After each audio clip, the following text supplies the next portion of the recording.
Hello, everybody. Welcome to the Buckeye Weekly podcast. I am Tony Gerdeman, here as always with Tom Orr and also with Kevin Noon because we are live here in Los Angeles. Tom, how's it going? For your New Year's Rockin' Eve.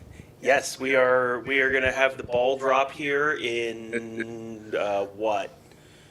Well, like I don't know. 11 hours East Coast time. So we just need to fill 11 hours of content. I'm sure we can do that, right? Gonna need some questions. We heard a lot from Ryan Day and Kyle Whittingham this morning, so I'm sure we can kill 11 hours, no problem. Well, we heard from Ryan Day and Kyle Whittingham this morning. I don't know if it was a lot. Well, there's some interesting stuff, Tom. Maybe we should start there. And then, guys, go ahead and throw your questions in throughout, and we will get to them because we're going to be here for a while, like 4 to 6 hours. As Kevin looks at me very we don't have panicky. that type of battery power here. 4 plus 6 hours. We just talked about that. That's right. So, yes, 8:30 this morning, local time, talked with Brian Day and Kyle Whittingham. And one of the questions that we should just get right to, the Ohio State absences, and not talking about Garrett Wilson or Chris Olave or Haskell Garrett or Nicholas Petit-Frere, more along the lines of Seven Banks, Antoine Jackson, Marcus Williamson, and Cody Simon. And rather than say who is or isn't going to be out, and those guys have not been seen at practice, the 2 opportunities we have had to see practice, Day said, well, there's going to be some game time decisions on the availability report. And I am wondering, do any of those guys show up on a game time decision? Because I don't know that any of them are actually in the state. Yeah, that's kind of the question. We saw Seven Banks is in Orlando, unless he is running an extremely good long con where he's not practicing and also posting Instagram pictures from literally all the way across the country. I think I'm probably not going to believe that until I at least see one of those people on the sidelines. Because if you're not, if you're a game time decision, that means you're here. Now, maybe there's some, maybe they were off getting treatment and. Because, and I think the two ones I would have some kind of question about are Antoine Jackson and Marcus Williamson, probably. Right. Yep. Because those are not people we've been, definitively told this guy has COVID, or this guy is hurt, or this guy has opted out, or whatever. They're just sort of, mysteriously gone. I have assumptions as to what the causes might be, but, I asked an Ohio State spokesperson earlier in the week, guys who aren't here, if it's like a COVID thing and a quarantine thing, are there potentially people who might be coming out later in the week, something like that? And he said, no, he was not aware of that. So my assumption is we will not see any of those folks in the stadium, and they are not truly game time decisions. But we don't know that for a fact, and those are the 2 that I think are the most questionable of any of them. And knowing how secretive Ryan Day is about injuries to the media, when he has the opposing head coach sitting next to him, he's going to be even more secretive. I'm surprised he even admitted that there was an availability report. Mm-hmm. Or a football team. Or he's like, who am I? What is this Rose Bowl? Something like that. And so I think he tip his hand a little bit when he was asked about the guys missing on the interior or something like that. Correct. Yeah. So he said it was implied or spoken plainly that it's multiple, it's plural. It's not just Haskell Garrett. And so the assumption is that Antoine Jackson, despite being a game time decision, perhaps, or maybe not, is not going to play. And so I wouldn't expect any of those 4 guys. But, we will see. I see El Suzabo. Where are Tom and Tony's tuxedos? If this is New Year's Rockin' Eve, you 2 are woefully underdressed. Tony got ketchup on his tuxedo. I'm sorry. It was unfortunate. I wore it out just to see, and but I am still wearing my cummerbund. We're both wearing pants, which is pretty much as dressed up as we get. So Thank God. Thank God. The skirts they were wearing were hideous. They were matching. Kilts. But so anything from Kyle Whittingham. 'Cause one of my favorite things, or least favorite, it's because it can sometimes be uncomfortable. These final head coach pressers, because there are so many more questions for the Ohio State coach, and it's just like the other coach is just sitting there. Kyle Whittingham could not have looked more bored, just looking down, I think, at his phone. Mm-hmm. And you just please somebody ask him something about anything. Hey, what's it like? Do you like Los Angeles? Mm-hmm. That's a popular question for the players, and it's oh yeah, sure, I like it. And Ryan Day mentioned the Los Angeles weather, which was actually, he said, it was nice of the Rose Bowl people to bring in the Ohio weather. Since they've been here, they've had to change venues for practice to be able to go find some dry places to play. I think one of the players said it was one of the wet fields was kind of just swampy. And it's like, well, that's not exactly how you prepare to play at your pinnacle when you're just, get out the galoshes. And that's why they moved into SoFi Stadium yesterday, because over there at the LAFC practice facility, those fields were pretty muddy, just junky or whatever. And obviously you want to, if you're playing on grass, you want to practice on grass. But I mean, there is a point of diminishing returns. I see a question about Chris Olave, and then I'll let you go, Tom. No, I was going to point to the question about Chris Olave. Yeah, Ryan Day was asked about that, and he's not going to play. Like, there's no Dumb and Dumber, so you're saying there's a chance. Like, it's not going to happen. Probably. I mean, he essentially said, I mean, if he wants to play, we're not going to stop him. We would love to have him out there. But, it does not sound likely that he's going to play. Tony, is there a greater chance that Chris Olave plays or literally anyone on the game time decision list? I think there's a greater chance that Chris Olave plays than than Seven Banks, for sure. Vicinity plays heavily into those odds. Yeah, I'd put Cody Simon on that list. I would probably put Antoine Jackson on that list. I mean, and Marcus Williamson's a little bit of a mystery, but I think they're going to be some. I'm interested to see what they do with that whole slot thing, because we keep hearing about Court Williams being more involved.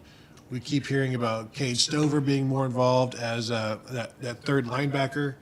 And if there is a third linebacker, then there's not necessarily a nickel guy in there. And so we can get into the Jim Knowles thing now, because Ryan Day was asked if Jim Knowles had any input or whatever, and he basically said no, it wouldn't be fair to him. And we just told him, come on in and start on the January 2nd, and we'll go from there. And based on what we're all hearing, I don't want to say that's bunk, Tom. I don't want to use such forceful language, but Tony, there are children watching. Please. Was there perhaps some slight fibbing, do you think? I feel like Jim Knowles has probably been more involved than Ryan Day has led us to believe. I don't think Jim Knowles is out there coaching during practice. I don't think Jim Knowles is sitting up in the booth during the Rose Bowl game. But it just feels to me like, why wouldn't you take advantage of a little, the possible, whatever. Maybe he just has some thoughts. I would think you would at least have that be something that you would take under advisement. On tomorrow's Morning Scoop, talk to Ross Fulton specifically about Knowles and, some things you can look for that might be a tip-off that, hey, perhaps Jim, Kilroy was here, like just little indications like Knowles was here. Yeah, I'm interested to see that. And as we talked about at the end of the Bold Predictions show, I asked the Utah offensive coordinator, what exactly have you looked at in terms of Ohio State film, because they've undergone some changes defensively. And I asked him if they had looked at any Oklahoma State stuff because of Jim Knowles, and he said they had not looked at anything from Oklahoma State. So if they haven't looked at anything from Oklahoma State, that might be a mistake, given an opportunity for Jim Knowles to do a little bit of something in this. And one of the things from watching his videos, Jim Knowles, like coaching, teaching techniques, is some of the stuff is pretty simple in terms of you're not asking somebody to do a lot of reading. It's one or two reads, and that's something that you can put anybody there and you can teach anybody to do it. So it wouldn't necessarily be all that difficult. And because the defenses aren't that dissimilar in terms of Ohio State's current and what they're going to be doing, you could, I guess, probably add some stuff and everything stays the same-ish on the back end. Yeah, personnel-wise, what they're going to try and do next year is probably fairly similar to what they're trying to do this year. You may the thing that you can absolutely look at from home on Saturday is Jack Sawyer or Zach Harrison or someone else standing up instead of being in a three-point stance at the end of the line. Are they standing up and like standing right behind the nose guard and rushing rushing the passer from there. That will be a very easy tip-off that you do not need to know the difference between cover 1, cover 2, and cover 0 to pick up. If you do know what those are and you see them running cover 0, which is something that Ohio State does not really ever do, that's another thing that Ross mentioned as like, if you see that, you will once again know that Knowles was here. I'm going to read the answer. I pulled up the transcript. Ryan says, I decided that with Jim, this is just going to be something we start after the bowl game. Kind of inappropriate, I think, to even have any type of input coming from the outside. Just don't know the situation. You don't know the scheme up to that point. There's just a lot of things where you step into a situation that is very difficult. We just decided we'll start fresh on the 2nd. Still trying to figure out what that mix of guys is going to be moving forward, and that's going to be important for our team. But our job is to put guys in an environment to be the most successful, and that's my job, is to do that and surround them with that. So that's what we'll do there. That's what they will do there, Tom, because that's his job, and that's what he'll do. Should we talk about the, I guess start previewing the game a little bit? Because this is something I wrote yesterday or today. So much of this talk is about the Ohio State defense and holding up against the power running game of Utah. I don't think enough people are talking about Ohio State's offense and their ability to score from all over the place against the Utah defense that is very good. But, Tom, it is still a Pac-12 defense. No offense to anybody out there. We've just seen over the years how these Pac-12 things work out. Now, clearly, the Pac-12 was too physical for Ohio State to start the season, and it was even mentioned that Utah is more of a resembles more of a Big Ten team.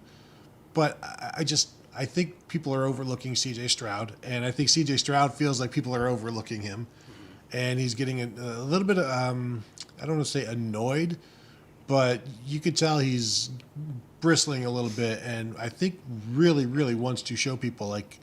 He didn't even like being fourth in the Heisman. Like, this is a guy who has a lot of pride in his play, and I think he's going to do really, really well, and is going to force Utah to score some points. Yeah, and that's really, I think, one of the most interesting variables to this whole game is you have Utah on the outside at the cornerback position, potentially with both, one or both starters out. And, we were talking earlier about how Ryan Day is kind of secretive about injuries. Utah is like even more so, where they, if you're at practice, the Utah reporters are, one of the conditions of being allowed into practice is you can't even talk about like specific guys you see working someplace. So when I had Josh Furlong from KSL on the Morning Scoop earlier this week, he basically said like, yeah, they're shifting some guys through. At the corner spots to try and build some depth and like moving guys over. And I said, so moving guys over like safeties or moving guys over from the other side of the ball? And he said, yes.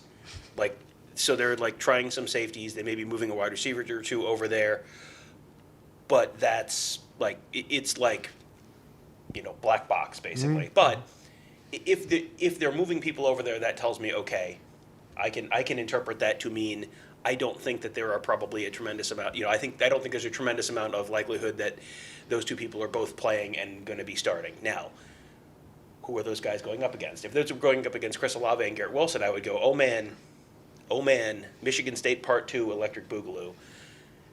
But they're not. It's Marvin Harrison. It's Julian Fleming. So what does that look like? This is a thing where it's a mystery on both sides, and I think it's entirely possible that. C.J. Stroud has a complete blow-up game and just, 450 yards and 5 touchdowns, and I mean, like that is absolutely a possible outcome. It's just there are so many questions on both teams in that spot. How well is the offensive line going to protect C.J. Stroud with Matt Jones now playing left guard there, Munford now at left tackle? These are all questions that we don't have the answers to. That.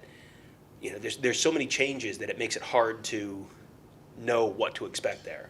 Yeah, to assume that they will just be fine is too much of an assumption. In terms of Emeka Egbuka, Marvin Harrison, Julian Fleming, now expecting Julian Fleming and Marvin Harrison to start along with Jackson Smith and Jigba, and while those guys are all very talented, you have to expect a drop here or just not the crisp route or the timing is off. They don't get their head turned around quick enough. These three guys have 18 catches total on the season, and that's 2 games for Garrett Wilson or Chris Olave, and they have 1 touchdown. That's less than Jeremy Ruckert, just to put it in real perspective. Yeah, exactly. And Jackson Smith and Jigba had, 15 in 1 game this year? Yeah. So to give you an idea of how little they have been targeted, and they have played a bit, but it's when games have been blowouts and they're not throwing the ball at that point anymore. But there is still a ton of potential. And you talk to Utah's defense, they may not know the names, but they know that because one of the players, and I forget who. Ironically. No, it may have been the linebacker Devin Lloyd. Yes. Talking about how these are all like 4- and 5-star guys, so you know they're talented or at least athletic, so you can't sleep on them. You can't take them lightly because they're here for a reason. And so, Fleming, he has more experience than the others, even though he's dealt with injuries and stuff. He's played in big games. I think Jackson Smith and Jigba said something about, this is my 3rd year or whatever. And I'm like, no, this is month 23 of your Ohio State career. You need to, and I'm writing about him right now as the elder statesman of the receiver room. And I think he's totally prepared for it, but it's still, the variables with the other guys are certainly a concern. Yeah, I think there's so many questions there, and it's not that means Ohio State is doomed. It means that the error bars on whatever you're predicting are enormous at this point. You could have this being your first game. This is a pretty big stage. This is a pretty tough team. This is not Kyle McCord getting eased into it with his first start being at home against Akron. This is 17 million people are going to be watching this game on TV, and it's one of the most famous venues in all of sports, and you're playing a very difficult physical Utah team. So that seems like, boy, that could be a real problem with young guys, except they're incredibly talented. We've heard nothing but good things about them for the entirety of their time they've been at Ohio State. Julian Fleming's issue has not been like, oh boy, he's no good. It's, well, he can't stay healthy. So if he's healthy, I'm super intrigued to see this. This might be the thing I'm most excited to see of anything on the offensive side of the ball. What do these guys look like? But then, on the other side of the ball, on the other side of the line of scrimmage, you have complete black box there on the, for who's playing corner against them, and what does Utah have enough concern that they decide that they don't want C.J. Stroud to beat them? And if they do, does that mean they're playing a real light box? And if they do, will Ryan Day be happy to just run Travion Henderson into that light box and force them to get, or is Ryan Day going to get pass happy and then at the end of the game say, well, we really should have run the ball more? Because we've seen that before. There's so many questions that I have going into this game, and it's like you could pick. Yes, Tony's making a grunting noise because Rutgers just Rutgersed real hard.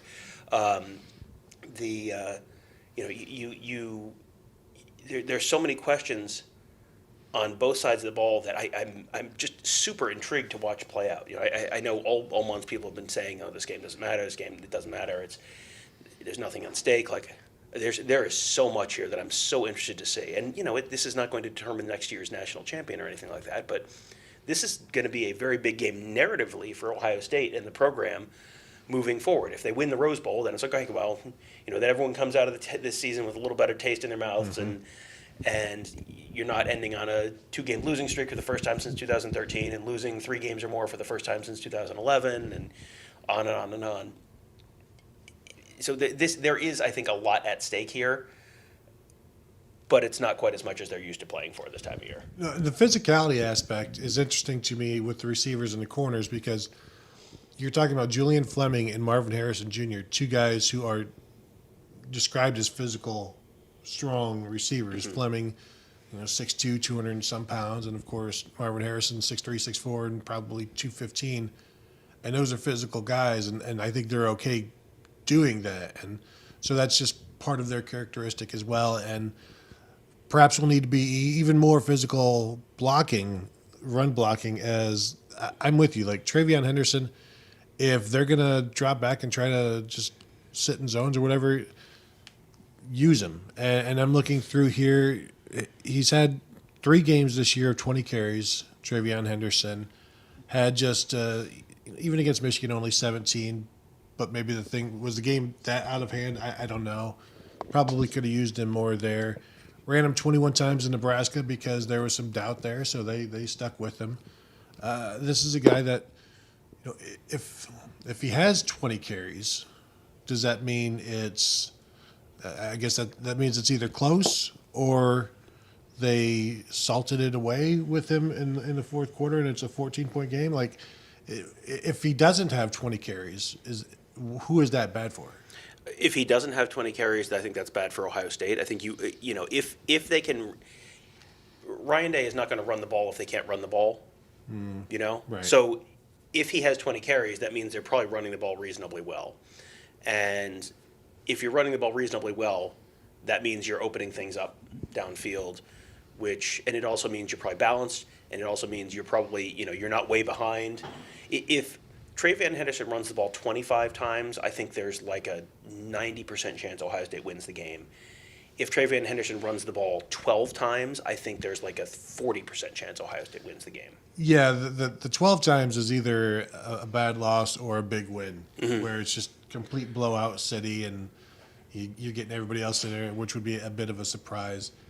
The other side of the ball, Utah runs the ball really, really well. I believe they are now first or second in the nation in yards per carry. They have 3 running backs, all who have had multiple 100-yard games this year. Quarterback Cam Rising could, at any given day, rush for 100 yards. He hasn't done it this year, but if you leave him alone, he can go off on a Trace McSorley frustration. Juice Williams, too soon? Is that too soon, Juice Williams? But things like that, if you're not paying attention to him. And does he then take advantage of the 3 linebackers over the nickel? There's going to be so much play there. We're going to get to see, I think, a glimpse of next year's Ohio State defense with just some of these, maybe personnel more than anything. But you can't tinker around too much. You still have to actually, stop the run. Yeah, I like the fact that you're just throwing around Juice Williams' name when I very responsibly earlier this week on one of the Morning Scoop bonus episodes, Kirk Herbstreit was playing a clip of a Kirk Herbstreit interview, and he mentioned the 1990 Liberty Bowl, and I put a trigger warning in there for Ohio State fans because I respect our listeners, unlike others. So to your point about the linebackers, that's another one that's like, what would you like to expect of a linebacker unit that is likely going to be starting Steel Chambers, who is still like very much in the learning curve portion of his growth. Tommy Eichenberg is the sure thing there, and Tommy Eichenberg is averaging 4 tackles a game this year. Like, it's just, the sure thing is the guy who's played like split time and Yep. And then the third guy is someone who was playing tight end 6 weeks ago. So what is your expectation there? Because my expectation is, the gif of the guy just looking at you like with the question marks around him. Like, that's me. That's me trying to figure out what to expect from the linebacker. Because it's like, yeah, Cade Stover is a bad dude, and Cade Stover can wreck your life. And Cade Stover looks like, Cade Stover has always struck me as someone who really enjoys hitting people. And he was a very good defensive player in high school. But he played a year or so on defense at Ohio State, but then he hasn't played there for a couple of years. Steel Chambers is the same thing. Diamante Traynham, who's coming in next year, is the same thing. It's like, yeah, all of these guys, I think, could be great linebackers, but like there's a caveat there because they have not been playing linebacker for their entire college career. So I'm interested to see Stover. If Stover has a ton of tackles, that's probably great for Ohio State.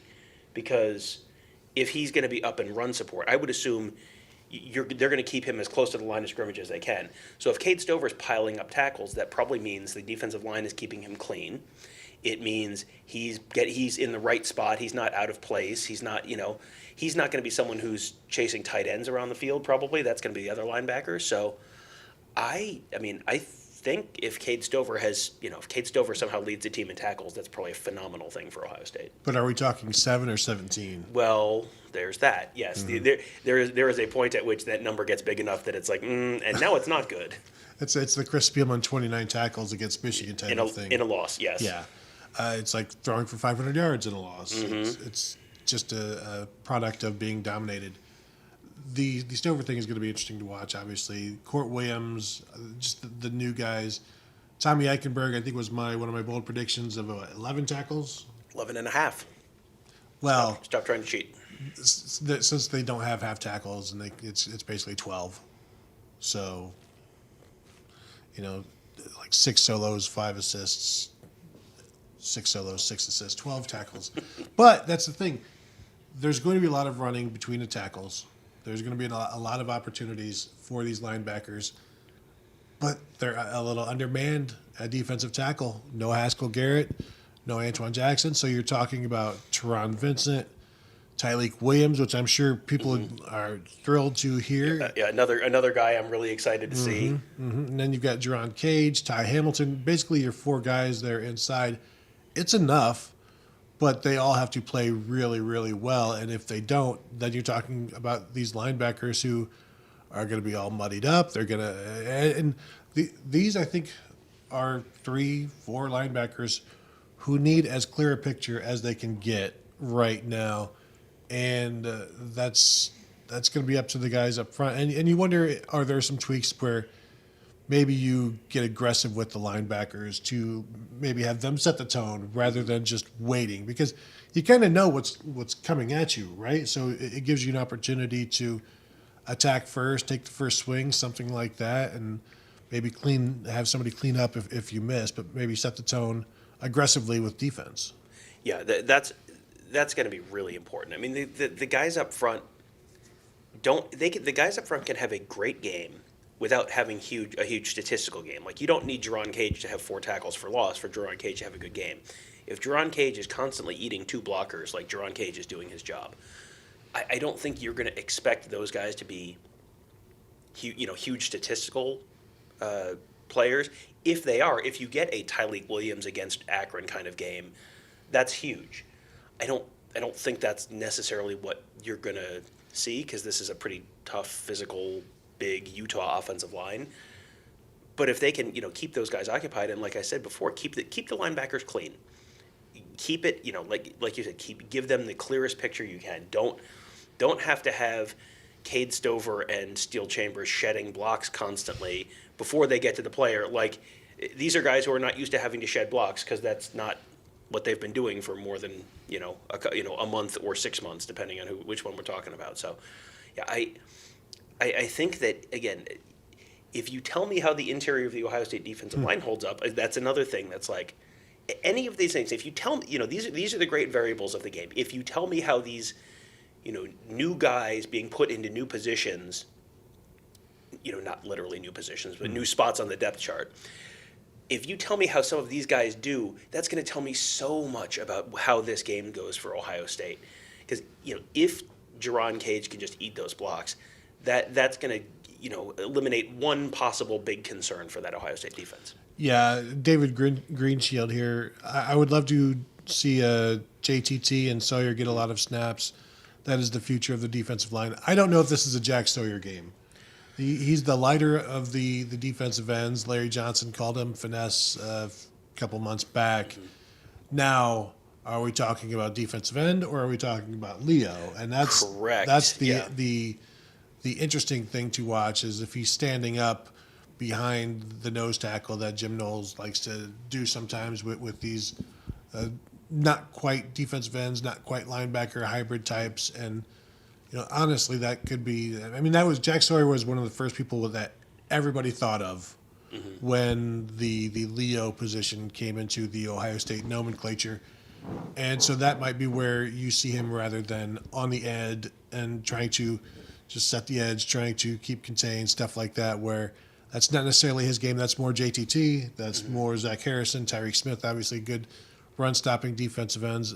I'm not sure that he's going to be there. But if he's on the field a lot, that would be very, very intriguing because I don't think it's going to be as a pass rusher or edge rusher guy. Yeah, and I could see this being, if Sawyer's in there, Sawyer in, these sort of rush men situations where it's, hey, it's 3rd and 9, and then, is he playing at that point with his hand in the dirt, or is he standing up behind the nose? That's going to be a fun thing to look for, because you're right. I mean, this is much more a JT Tuimoloau kind of game than a Jack Sawyer game. Just like it's, this is why Cade Stover is over there, because this is more of a Cade Stover game than a, play the bullet or the more of a safety size game. This is a big boy football, old school Big Ten kind of rushing attack, power rushing attack, where you're going to need big bodies to hold up. That's why Cade Stover's over there, because Cade Stover is, in some ways, on the big side as a linebacker. Yep. He is not a linebacker. This would be a great game for Tough Borland to be back. I mean, this is, Ohio State fans were probably not devastated to see him leave, but if Ryan Day found an NCAA loophole and could get Tough Borland back for this game, he would probably be okay with that. Unfortunately, Tough Borland is an NFL linebacker now, which I know a lot of people said would never happen, but unfortunately for them, it did happen. He actually got to play a few weeks ago, so good for him. Good for him. Yeah. So, but that's like he's, like the first game I remember him really standing out was he was the middle linebacker and he's a redshirt freshman when Army came to town in 2017, and I think led the team in tackles that day because it was just like there's going to be a fullback coming up the A gap. You're going to meet him there. You're going to give him a hug, and then you're going to take him down to the ground. And that's what he did. Like it feels like this is not a go 4 wide and spread you out. And that's not what this team does. This is going to be like, do you like tight ends? Like, do you really like tight ends? Because you're going to see a lot of tight ends. Like that's what you're seeing. A lot of tight ends. A lot of just power running. And that's where you need the Stover, you need those interior defensive linemen to really, really play well. And the challenge for Ohio State is those are some of the really crucial spots on defense, and those are the spots where there's probably the biggest questions right now. Let's talk about the Utah passing game because it's Cameron Rising as their starting quarterback. Kyle Whittingham was asked what was a turning point for your team. And it was when they benched starter Charlie Brewer for Cameron Rising. Charlie Brewer, by the way, was he was the starter before Matthew Baldwin in high school. And he went to Baylor and was like the Big 12 freshman of the year. He was a Lake Travis guy? Yeah. Okay. And so this was, I think Matthew Baldwin sat like 3 years behind him and then finally started as a senior.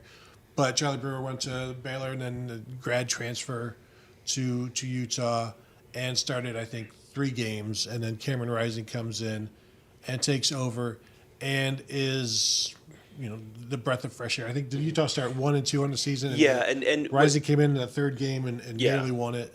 Yeah, that was something Kyle Whittingham talked about during the press conference today. Was they beat Weber State, they lost to BYU, and then the 3rd game was San Diego State, and they were down big against San Diego State, and it was just kind of like, I guess we're going to try this now. Rutgers just gave up a 3rd and 26. Good job, everyone. He comes in and completely brings them all the way back. I think the game went to overtime. They were down a couple of scores. He led them to 2 fourth-quarter touchdowns. Then they both scored touchdowns in the first frame of overtime. I don't think either team scored in the second frame, and then in the third frame you have to go for 2. SDSU scored and Utah didn't. So that's the beginning of the legend of Cam Rising, and Tavion Thomas was not really playing much at the beginning of the year either. He had ball security issues, and you go through some of those early games and it's like one carry, and then kind of middle of the season he sort of comes on strong.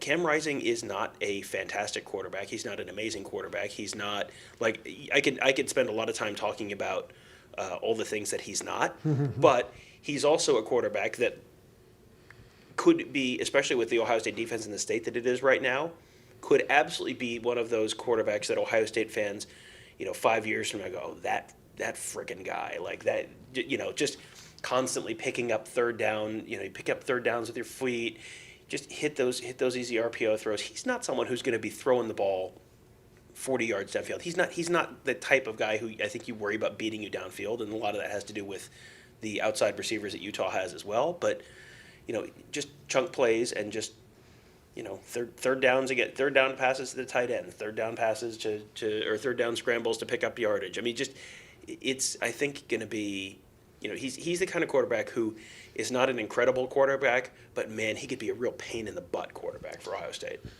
A little Xander Diamant, if you will.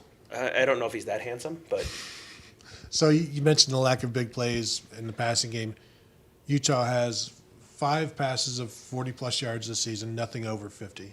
So no 50-yarders, and they are the only Pac-12 team that didn't have at least one.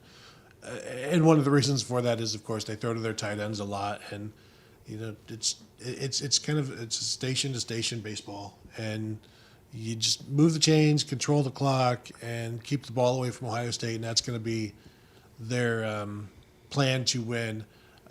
And it's probably a pretty good plan if you think about it. And you're going to force Ohio State's defense to. Do you force them to be more aggressive? Like, does Ohio State can they just sit back and not sit back, but just make the plays that are available, or do they have to create plays? I think you want to be a little more aggressive because Utah not being a big play offense. The way Utah hurts, unless you're assuming Utah is going to suddenly start hitting big plays in the Rose Bowl. If Utah is hurting Ohio State on offense, it's by you remember? Did you stay up late enough to watch the end of the Wisconsin game last night? Yes. So the end of the Wisconsin game was a 19-play, 90-yard drive that ate 9:50 off the clock or something like that, and that's the kind of drive that Ohio State can't have because you want C.J. Stroud to have as many opportunities throwing against those corners. You want TreVeyon Henderson, if it's a light box, to have as many carries as he can running against that light box. One of the ways that TreVeyon Henderson ends up with 12 carries is if Utah has 40 minutes of possession time. That's one of the ways that TreVeyon Henderson doesn't get as many touches. This is a game where it's a little bit like, the theory in overtime is always if you're the heavy favorite, get the game to overtime, just extend the game. If you're the underdog, you want that one play. Like you score if the other team scores you're the big underdog. The other team scores a touchdown in the first half of overtime, kicks the PAT. You get a touchdown, you go for 2 because you want that one lucky puncher's chance. Utah wants to drag out the drives, limit Ohio State's opportunities on offense. Ohio State wants as many snaps as they can get. If Ohio State's running 70 plays on offense, that's a very, very different game than if Ohio State's running 50 plays on offense. Yeah, should we get to? Do we have questions? I'm looking. We've got some stuff here. Yeah, we do. I've been keeping my mic closed when I'm not talking, just because there's a little bit of an echo. Let me get into the queue. Here's one from Mark. Hey, did you notice how Utah's coach brought up how their first-round draft pick will be playing, being Devin Lloyd, because he's unselfish and wants to do what's best for the team? And then the chat kind of went on to think that maybe was that throwing shade.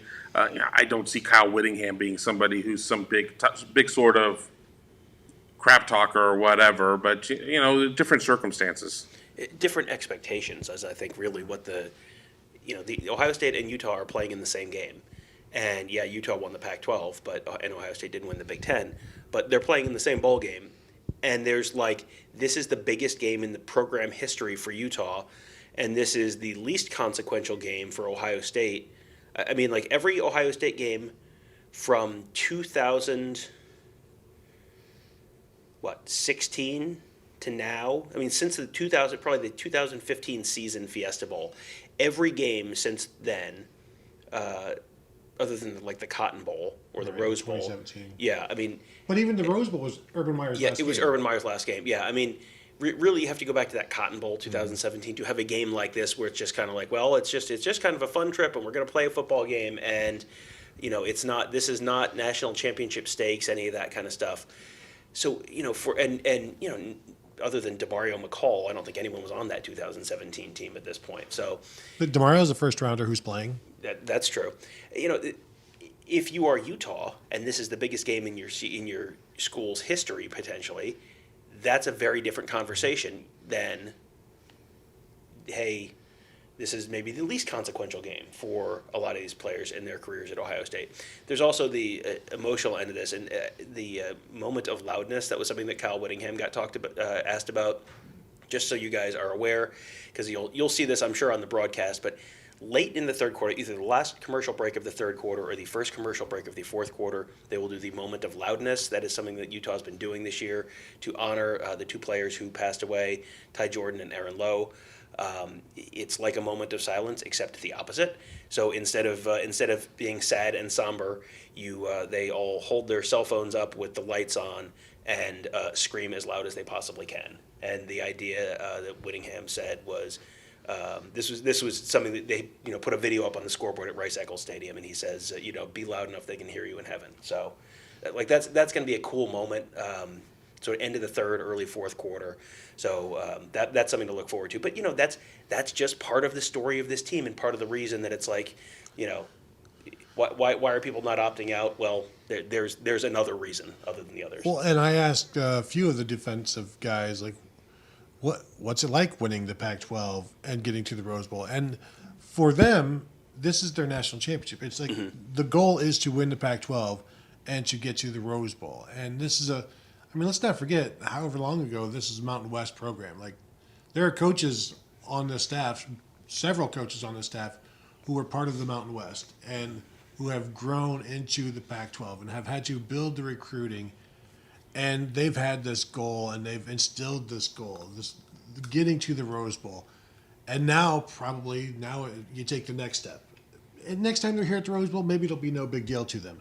Right now, it's a huge deal because they're guys like, I would ask, like, well, so what's it like? And they're just like, they start to collect their thoughts before talking because it means so much to them. And when you ask Ohio State players about it, it's like, well, it's a very big bowl. We've been told it's very important.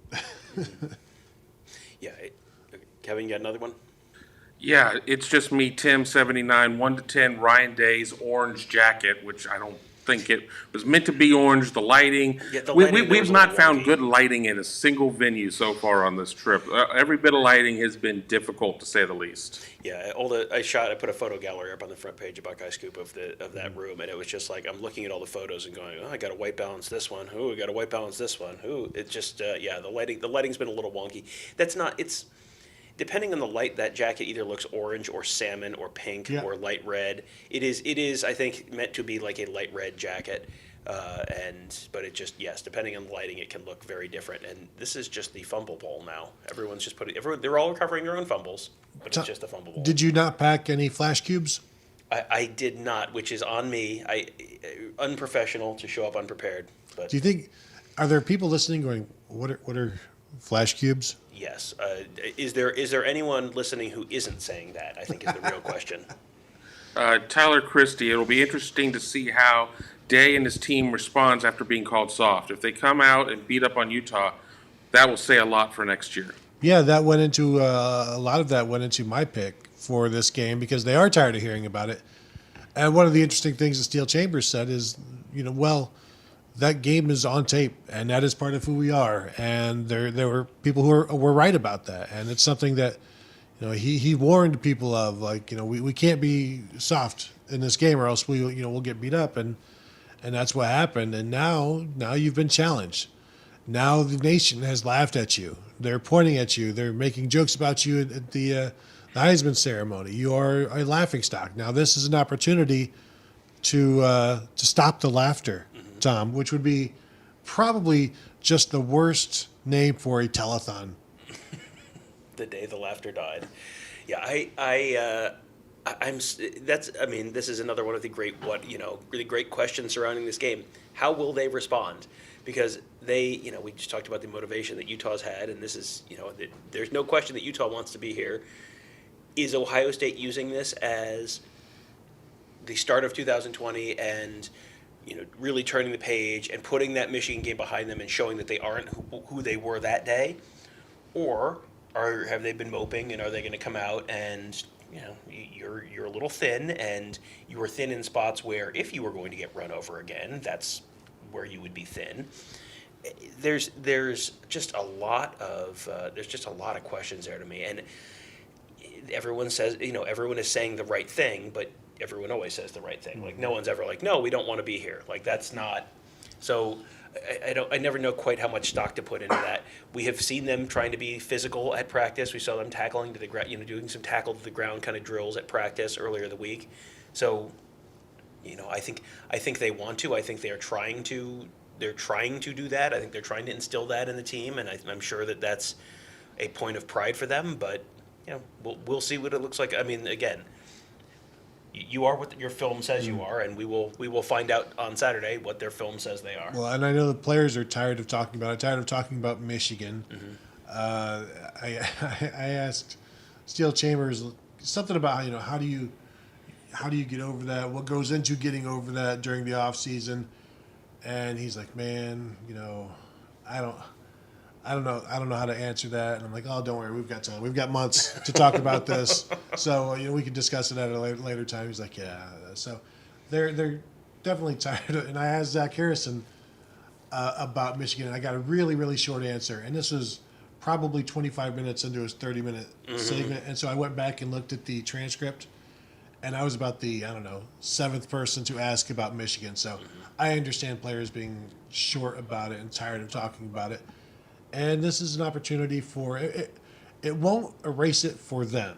It won't erase the Michigan game for them, but it can erase it for the national pundits who are mocking, or who are trying to label Ohio State as something the Buckeyes do not want to be labeled as. Well, Tony, you are part of the problem. If you were the 7th person to ask that, you, sir, are part of the problem.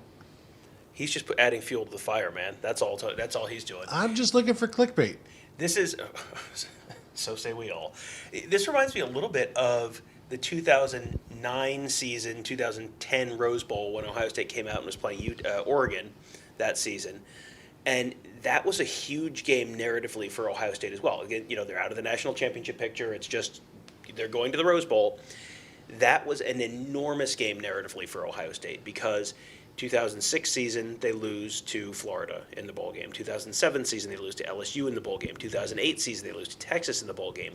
And that was when you had the whole Mark May and, all the team can't win the big game. Big Ten's terrible. Big Ten's soft. Nothing, they don't have the speed, and Oregon's gonna run all over them. And then Ohio State came out and just pounded on Oregon. Just bludgeoned Oregon for 60 minutes. And held the ball for 42 minutes or something ridiculous. Yeah, had the ball forever, and the big pass to Jake Ballard, and then the winning touchdown or the clinching touchdown to DeVere Posey, and they won 26-17, something like that. And then you didn't hear that anymore. Then it was like, well, they still can't beat the SEC, but, and then they went out the next year and beat the SEC. Yeah, it's just Arkansas. Yeah, that's not. That's really more of a Southwest Conference team. But yeah, they have they have kind of the same opportunity here. Which story do you want to hear this season? Like, you're still going to hear about Michigan, but do you want that Michigan game to just be you don't want to lose to Michigan twice, as they say. You don't want a John Cooper end to this season. Because it's been a long time since. Sorry. It's been a long time since Ohio State fans have had the 2 losses to end the season, and the last time it happened, what happened the next year? That was the 2013 season, 2013 Orange Bowl. Come back next year, use it to fuel them. You have seen Ohio State teams use losses to fuel them in the next season. If I have a feeling they will be preparing for Michigan for 365 days, even more than normal this year. Yeah, Steel Chambers said it was like, I was asking him about it. He's like, what is it, like 330, 340 days? That's how many days in a row we'll be, thinking about it and preparing for it. And that's how long it's going to stay with them. I want to touch on this Bob Flippa comment. This is Utah's national championship. Please, you guys think very highly of yourselves. Just another boring game no one outside of Utah and Ohio care about. And I disagree. I bet there will be a lot of ratings for this game, as there always is for Ohio State outside of Ohio and elsewhere. And this this is now granted, this is the national championship would be the actual national championship for Utah, but this is the goal. It's the Rose Bowl because they've not been there before, and so it's part of the process, and it's against an Ohio State, and you're crazy if you don't think these guys want to beat Ohio State. If Kyle Whittingham doesn't want to beat Ohio State, this is a guy who has been very, very happy at Utah, has no apparent desire to go anywhere like an Ohio State or a Michigan because he's had opportunities and he stayed there. So he very much wants to show that everything is possible here. And so they're going to take this very, very seriously. And yes, it is as close to their national championship as they can get because there's a ton riding on the line.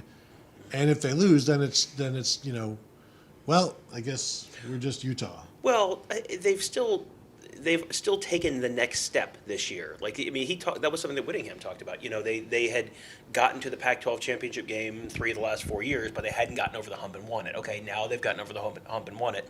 So now that was the next step in their kind of slow growth from non-power team to, Power 5 conference champion. Now this is their first chance in the Rose Bowl. If they lose, this is not a bad season. This is still a historic season, and you have reached, it's like a basketball team. Like, congratulations, you just made your first Final Four, or your first Elite Eight, or whatever, however you want to think of it. If you lose, it doesn't mean it was a bad season, but hey, it would be pretty cool if we kept winning. So, yeah, this is unquestionably a massive, massive game for Utah. And yeah, to your point, no one cares, and yet 16-something million people will watch this, which is more than probably any non-playoff game. And if Alabama, I mean, we'll see what Alabama Cincinnati looks like. But if one of these games gets out of hand on New Year's Eve, there's a possibility the Rose Bowl gets better viewing numbers than one of the playoff games. If the Rose Bowl's a good game and one of these playoff games turns into just a blowout. I like this next one, Kevin. I don't know if you want to answer any of these, but for more balance, if you want to stop the players from opting out, the bowl sponsors need to ensure these players play. Ensure these players based on their potential draft spot and potential rookie contract. Basically, the sponsors should pay for the insurance, so that if they get injured, then they can get paid.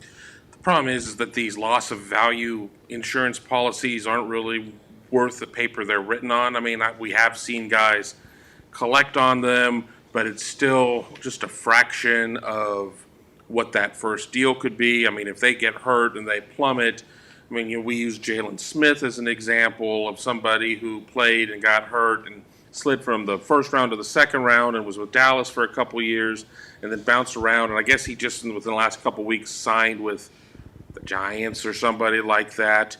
But I do think that there are some ways that you can make it a little more enticing in some situations, but I don't know. I mean, I don't know if the bowl sponsors who are already cutting a check, I mean, and let's be honest, most of these bowl sponsors on games we've seen so far are, they're the pets.coms of Super Bowl commercials.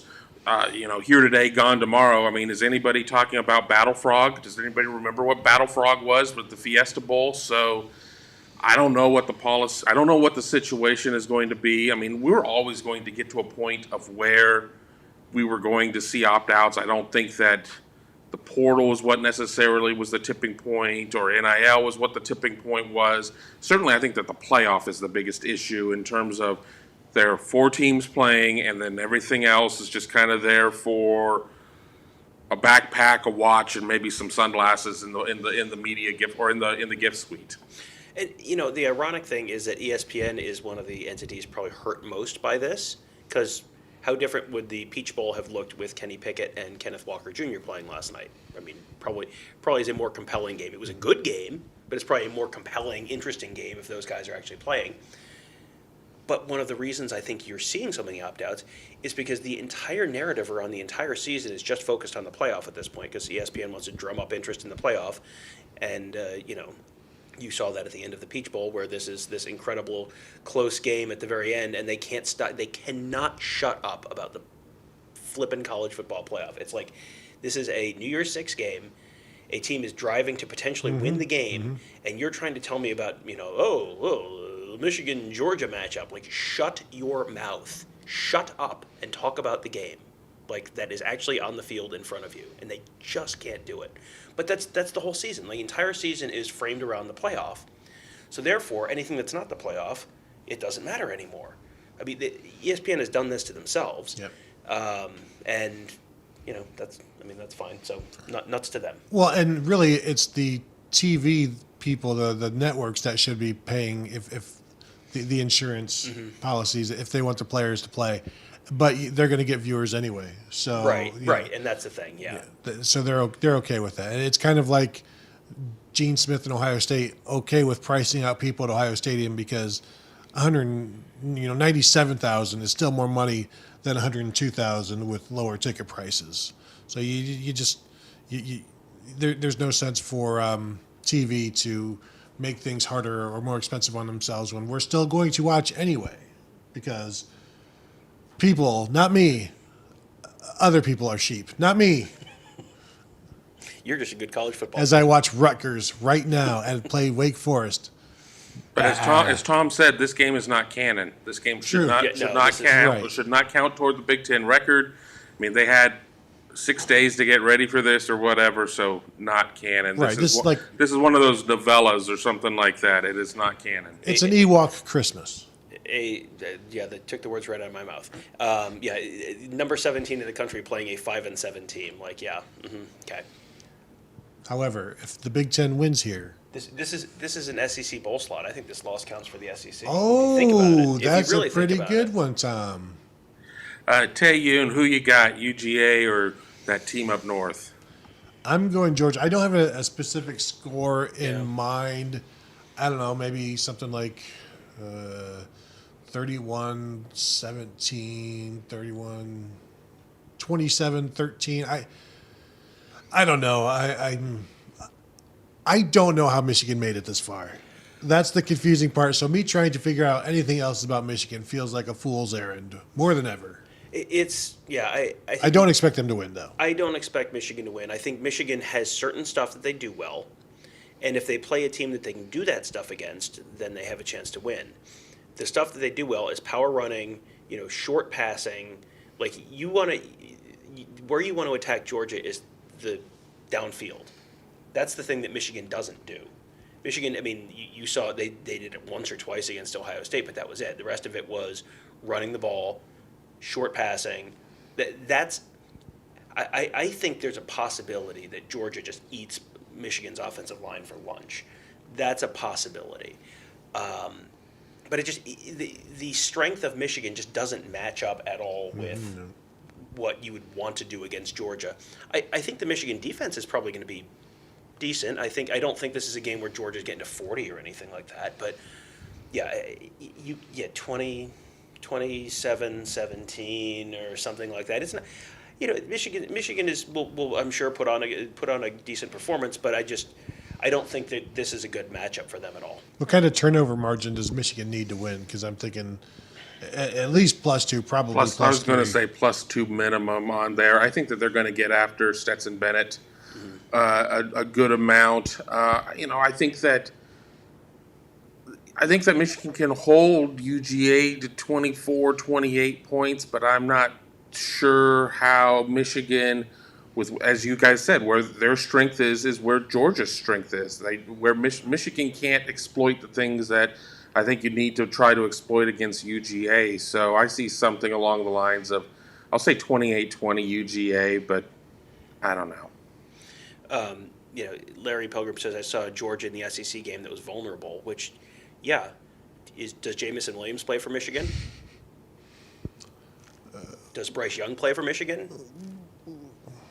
Well, Jamison Williams has played against Michigan. That's true. But, that's the problem. Yes, Georgia is vulnerable. Ohio State would probably be a better matchup against Georgia than Michigan is, just because, if you've got Chris Olave and Garrett Wilson and C.J. Stroud there, that is a very different downfield passing threat than what Michigan has without, if Ronnie Bell's there, maybe we're having a different conversation. But losing Ronnie Bell in the first game of the season really, really changed what that Michigan passing game looks like this year. There will be opportunities, but they have to hit them, and they did against Ohio State. Yes. It's you get a long pass down the seam to a Roman Wilson or down the sideline to a Cornelius Johnson, make it count. You can't waste them because you will have some opportunities where they get open. That's just going to happen. But Cade McNamara has to hit those, or J.J. McCarthy has to hit those, or Donovan Edwards has to hit those. Yeah, I mean Donovan Edwards, both as a passer and a receiver, could be one of those keys. Yeah, this feels like a season when a lot has gone right for Michigan, where you got Wisconsin on the schedule at exactly the time you wanted to get Wisconsin. You got Ohio State in the snow and they were sick, and you got Iowa in the championship game and not Wisconsin. Like, I think there's a lot of stuff that fell right for Michigan this year, and that does not mean that they take the trophy away. That means that a lot of stuff fell right for Michigan this year. And so, yeah, I do think this is probably the end of the road for them tonight. But, I mean, that this is much like we were talking about with Utah. The way Utah had to win the Pac-12 for the first time and, go to the Rose Bowl for the first time. If Michigan loses tonight, this has still been a great season for Michigan. They beat Ohio State for the first time in a decade. They got to the Big Ten championship game for the first time ever. They won the Big Ten championship game for the first time ever. They get to the college football playoff for the first time ever. So you're not necessarily going to win the national championship. That's okay. This has still been a very good year for Michigan. I would disagree. I think Michigan fans and the Michigan players should be very disappointed if they lose. They should consider this a season of disappointment. It should cause some misery. Should be very upset all year long, wondering how things went so poorly for them when they were expected to win the national championship this year, and they fell short. Well, maybe they can win half a national championship. That is what they do. Kevin, anything new? We watch let me Rutgers open my nearly get a sack and then allow like a 50-yard quarterback scramble. Yeah, it's not very good with them. Elsu Zaba, I'm surprised by how many Ohio State beat writers are picking Utah to win this game. Not looking at you, Tom. Yeah, I mean, what level of confidence do you have that Ohio State's going to win this game? Are you? I mean, I feel like there's probably there are going to be people who pick Ohio State to win this game that if Ohio State wins this game will say, ha ha ha, you moron. But they've picked Ohio State to win 472 consecutive games. So should we get to our game picks? Have we done that yet? We can get to our game picks. I am very interested in yours because we have talked about it in just enough that I feel like we're going to have. Normally we are very close on these, and I think we're way far apart this time. Yeah, I am going Ohio State 38-24. I still believe in the Ohio State passing game. I know Travion Henderson can still run the ball. The Ohio State offense, the offensive line still exists. This is a Utah offense that is, I don't want to say it's basic, but you know what you're going to get. Now it just comes down to execution. You don't necessarily get out schemed necessarily. You get pushed around. You got to deal with all of the tight ends and the blocking there and just defending them with linebackers. But stop the run, stop the run, stop the run, stop the run, and then things can happen. Now, I was talking with one of the Utah defensive linemen, and he's like, yeah, they like to throw the ball, but it's still about stopping the run. So, what our mantra is stop the run and then have some fun on third down. And it's like, well, okay, but just realize, like, first down is also when Ohio State throws the ball. It's not just run, throw the ball on third down when you can go have fun. Like, you have to be able to defend the pass as well. And I think that's where I'm putting all of my eggs in the Julian Fleming, Marvin Harrison basket. And if Jackson Smith and Jigba has like a folded up T-shirt to throw a bunch of eggs into, we'll do that as well. I'm just saying 38-24, and I know I'm in the minority here. Yeah, I picked Utah to win 31-27, and I think if I felt confident that Ohio State could stop the run, I would be right where you are. I don't believe that Ohio State is going to be able to get off the field in the way that they need to. If they have a bunch of 3-and-outs against Utah, there's a way this game gets, if you get a couple 3-and-outs early and you score a couple touchdowns and you're up 17 points and Utah suddenly can't just rely on the methodical drive, well, then it snowballs and then Ohio State can win by 40, That's a possibility. I don't think that's very likely to happen, but it's a possibility. I think, to me, the most likely scenario is Utah is able to run the ball pretty consistently. You're not hitting huge plays. You're not you're not piling up, massive yards per play numbers. It's just, they're running the ball for 5.5, 6 yards a carry. They're picking up 9 of 13 third downs, or 7 of 12 third downs or something. A lot of, some long drives. You have, Ohio State has one drive where they go 3-and-out, and then Utah has back-to-back long drives, and all of a sudden you've got the, oh man, we really have to score on this drive kind of drive. I feel like if you gave me the score band of like 24 to 31 points, I would feel very confident that Utah's team score is somewhere in there. Maybe even 27 to 31 or 27 to 34, somewhere in that range. I don't think Utah's scoring 45, but I don't think Ohio State's holding them to 13 either. So then it's just a matter of how many possessions does Ohio State get? How does Ohio State get too pass happy, and and then you get too predictable, and then you get you miss a couple. You only need to miss a couple drives if the other team's holding the ball for a long time. I know. I tend to forget about the Antoine Jackson, Haskell Garrett thing when I make my picks. Yeah. But I'm also hopeful that regarding the correctness of my pick, that maybe Jim Knowles will also bring something to the Ohio State red zone offense. I mean, boy, if he has some insight there that is productive for them, that would definitely change my pick. But yeah, there's so many variables to this game that are just completely unknowable. In terms of for you. In terms of, what kind of impact does Knowles have on the defense, if any? How are all of these guys going to, the Ohio State wide receivers who are a big question mark going against the Utah cornerbacks who are a big question mark, the interior of the Ohio State defensive line, the Ohio State linebackers. There's so many things that are just kind of like, I can tell you that Ohio State is a more talented team overall than Utah, but it's also a much younger team. This is a very veteran Utah team. It is a very young Ohio State team. I would probably pick Ohio State if these two teams are playing on a neutral field to open the 2022 season. I would probably pick Ohio State to win by 17 points. But that's not the game they're playing. They're playing at the end of this season without a bunch of Ohio State players and with all the Utah players. Kevin?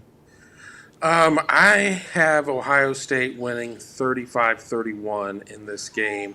Barn burner. And the situation there is I'm not going to say it's addition by subtraction with Ohio State not having MPF and having Matt Jones in there, but I think that it's going to help the running game, not having 4 tackles and a center in there. I think that they're going to be able to fire off a little bit better. I think we're going to see a team that has been told that they're not tough come out and play pretty tough. I think Ohio State, to get to 35, I only need them to score on 5 possessions. So that's not out of the realm of doable. It's, with Utah, they've gone against the Pac-12 competition. They've done a good job of keeping those teams in check in bay. But I think that, there's something to be said in conference play. These are teams that you see every year, whether or not you play them, depending on unbalanced scheduling.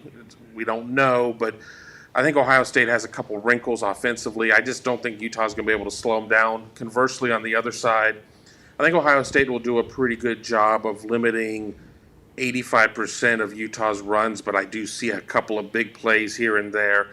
I could see a situation of where Clark Phillips ends up forcing a turnover, creating a short field. But I just think at the end of the day that Ohio State's offense is going to be able to do enough to be able to secure that win. But I could see this still being a ball game with 5 minutes left to go. I saw somebody mention picking Ohio State 28-27, but Utah rushing for 313 yards, which if they rush for 300 yards on Ohio State and they don't win, that's some James Franklin level of coaching malfeasance and malpractice. I should also point out that literally the difference between my score prediction and Kevin's score prediction is Ohio State kicking 2 field goals in the red zone versus scoring 2 touchdowns in the red zone. That's it. That's the difference between winning 35-31 and losing 31-27. That's the difference between being a realist and being a hater. So we'll. We have seen Ohio State bogged down in the red zone before. And this is something we've talked about. You talked about it with Morgan Scalley, the defensive coordinator for Utah. Every time Ohio State is kicking 3, that's a win for Utah. Ohio State cannot kick field goals. They've got to get in the red zone and they've got to score in the red zone. That is. We've talked about all sorts of different things. Where if you tell me this one thing, I'll feel pretty good about. If you tell me Ohio State's touchdowns to red zone trips, I will tell you if Ohio State wins this game. If it's, 4-4, yeah, Ohio State probably wins the game. If it's 2 of 5, no, Ohio State is definitely losing this game. If it's 0 of 0, either Ohio State's winning by 40 because they're scoring 80-yard touchdowns all the time, or they're getting shut out. But I feel like of all the stats, that might be the most instructive to me is Ohio State touchdowns in the red zone versus trips to the red zone. Now, I see somebody mentioning that. I was just doing some quick research there. Larry Pilgrim saying Utah starting 7 to 8 freshmen, 7 to 8 freshmen, 7 to 8 freshmen on defense. That's not entirely true. You look at the depth chart, and like Clark Phillips is listed as a freshman. Like everybody's that got that free year last year.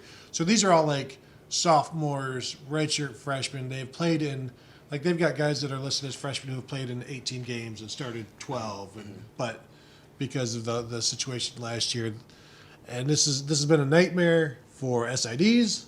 It's been a nightmare for people trying to talk about what year players are. It's upset me about the Phil Steele magazine because he backed everybody a year. Like it's just caused havoc, and it will continue to cause havoc for the time being because you have to do so much research just to find out, are you actually a sophomore or are you a junior? But these guys are all like experienced freshmen, and that they super freshmen, Tom, if you will. I mean, I won't, but maybe you will. Here's an interesting question from Thomas Orzak: should Ohio State be in the playoffs instead of Cincinnati? And that's an interesting question because the framing of it is interesting because I think the question, should they be in the playoffs? No. If Ohio State was in the playoffs, would they beat Cincinnati? I think they probably would. I don't think Cincinnati would. I think Cincinnati might find some stuff out this afternoon that, like, they've had 2 fantastic seasons in a row. It is a fantastic story that they are in the Cotton Bowl. What odds would you put on them? Percentage likelihood of beating Alabama, and this is not last year's Alabama team. Right. This is a flawed Alabama team that I think is in the neighborhood of Ohio State. I think Cincinnati can beat them. Percentage likelihood. Like 10, say they play 10 times.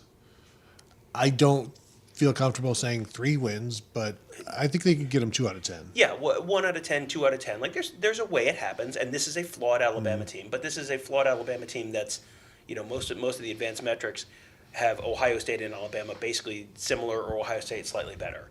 Because this is a flawed Ohio State team. There are really no unflawed teams this year. The top of the sport is just not.